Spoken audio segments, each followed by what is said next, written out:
Hello dear students, welcome to my channel Easy Politics with Suresh. Dear students, आजिर video आमे 6th semester पिलामानकर CCIV paper विषय पढ़िबा, particularly doctor Ram Manohar Lohia जीवन विषय पढ़िबा। डियर स्टूडेंट्स, आमे एते डिटेल रे सब तो पढ़िबा दरकार नुह परीक्षा पाई एवं आमर बेसिक नॉलेज पाई आमे जेतिकी आवश्यक से गुडी को मु गोटे नोट करछि एवं ताकू यदि आम भलर बुझीजा ताले एइथिरु यदि किसी शॉर्ट क्वेश्चन 1 मार्क किंबा 2 मार्क पड़े आम सहजरे करि परिबा। तेणु आम भलरे मन ध्यान देकी ए भिडियोटा को संपूर्ण रूपे देखिबा।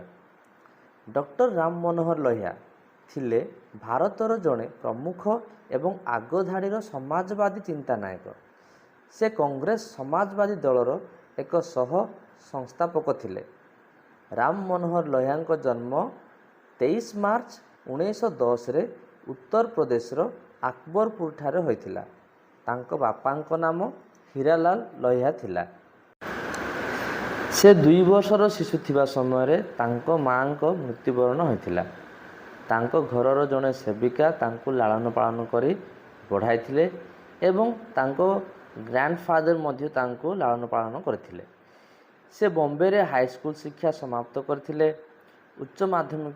उच्च माध्यमिक शिक्षा से बनारस हिंदू विश्वविद्यालय समाप्त करी विद्यासागर महाविद्यालय जहाँ कलिकता विश्वविद्यालय अंतर्गत सेठारु स्नातक डिग्री हासिल करथिले 1929 रे। 1933 मसीह रे से पीएचडी डिग्री हासिल करथिले। से पीएचडी डिग्री केउठार हासिल करथिले? जर्मनी रो गोटे विश्वविद्यालय सेटा होची बर्लिन विश्वविद्यालय।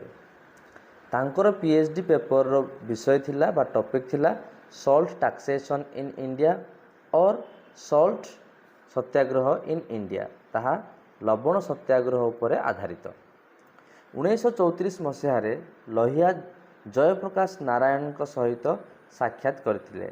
जयप्रकाश नारायण आउ जणे प्रमुख समाजवादी दार्शनिक थिले एवं अन्य समाजवादी नेता मानक सह मिसी समाजवादी पार्टी गठन पाए निष्पत्ति नेथिले। पार्टीर मुखपात्र कांग्रेस सोशलिस्ट रो संपादन दायित्व नेथिले। से अन्य समाजवादी सह मिसी 1934 मसीहा अक्टोबर 21 व 22 तारिख रे कांग्रेस सोशलिस्ट पार्टी गठन कले। 1935 मसीह रे नेहरू लखनऊ अधिवेशन समय रे लोहिया को वैदेशिक विभाग बुझिवा दायित्व देथिले। 1938 मसीह रे लोहिया को कांग्रेस सोशलिस्ट पार्टीर राष्ट्रीय कार्यकारिणी सदस्य रूपे नियुक्ति दियागला। यार अर्थ होची से जो नेशनल एग्जीक्यूटिव मेंबर गोटे इम्पोर्टेंट पोजीशन से पाइथिले। तेणु से कांग्रेस दलर सदस्य पदर इस्तीफा देले। द्वितीय विश्वयुद्ध रे भारतीय मानन को बाध्यतामूलक सामिल करिया पय ब्रिटिश सरकार को निष्पत्ति को से विरोध करथिले एवं यही कारण जगु से जेल दंड मध्य भोगिथिले। कारण से देखिथिले जे काहे कि भारतीय मानन को बाध्य बलात्कार करी द्वितीय विश्वयुद्ध रे सामिल हेबा पय बा जोग देबा पय भारतीय मानन को डका जाउची एवं बाध्य करा जाउची। तेणु एही नीति को से तीव्र समालोचना करथिले जोथि पय कि ब्रिटिश सरकार तांको जेल दंड देथिले। 1939 रु 1946 मसीहा मध्य लोहिया अनेक थर ब्रिटिश सरकार विरोधी मंतव्य देथिबारु जेल दंड पाइथिले। से अनेक समय ब्रिटिश सरकार पॉलिसी ब्रिटिश सरकार निष्पत्ति को से समालोचना करथिले जोथि पय तांको अनेक थर जेल जीवाकू पड़थिला।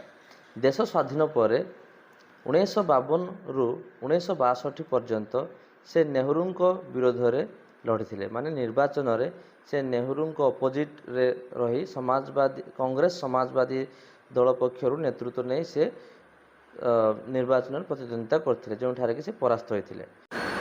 1967 मसीहा निर्वाचन रे से विरोधी दलों को एकत्रित करी माने जेते सब विरोधी दल रे अछंती समस्त को से एकत्रित कले एवं से गोटे आंदोलन आरंभ कले।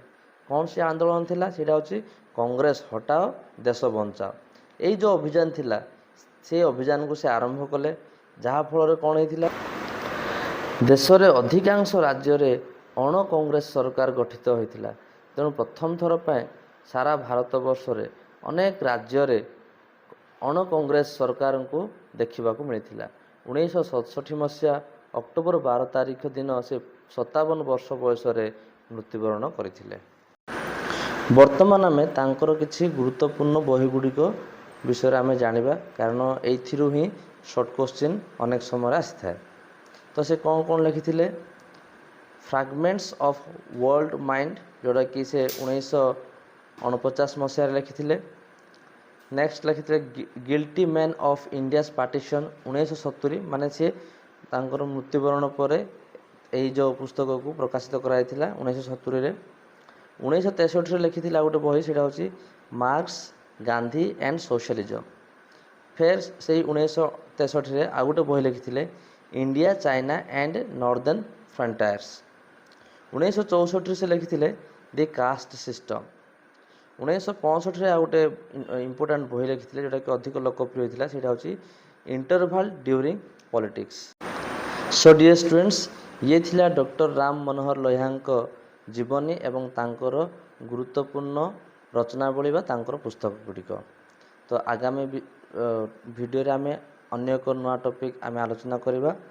ତ ସେତିକି ପର୍ଯ୍ୟନ୍ତ ଭିଡ଼ିଓ ଏଣ୍ଡ କରିବା ପୂର୍ବରୁ ଗୋଟିଏ ବିଷୟ କହିବି, ଯେଉଁମାନେ କି ମୋ ଚ୍ୟାନେଲଟିକୁ ପ୍ରଥମ ଥର ପାଇଁ ଆସିଛ, ସମସ୍ତେ ମୋ ଚ୍ୟାନେଲଟିକୁ ସବସ୍କ୍ରାଇବ୍ କର, ଯଦ୍ୱାରା ନେକ୍ସଟ ଯେଉଁ ଭିଡ଼ିଓ ଗୁଡ଼ାକ ମୁଁ ଅପଲୋଡ଼ କରିବି ତାର ନୋଟିଫିକେସନ୍ ତୁମେ ସମସ୍ତେ ପାଇପାରିବ। ଏବଂ ଯେଉଁମାନେ କି ନିୟମିତ ଭାବରେ ଦେଖୁଛ ସେମାନେ ମଧ୍ୟ ମୋ ଚ୍ୟାନେଲଟିକୁ ସବସ୍କ୍ରାଇବ୍ କର। ଭିଡ଼ିଓ ଯଦି ଭଲ ଲାଗିଲା ଲାଇକ୍ ଆଣ୍ଡ ସେୟାର କର। Thank you.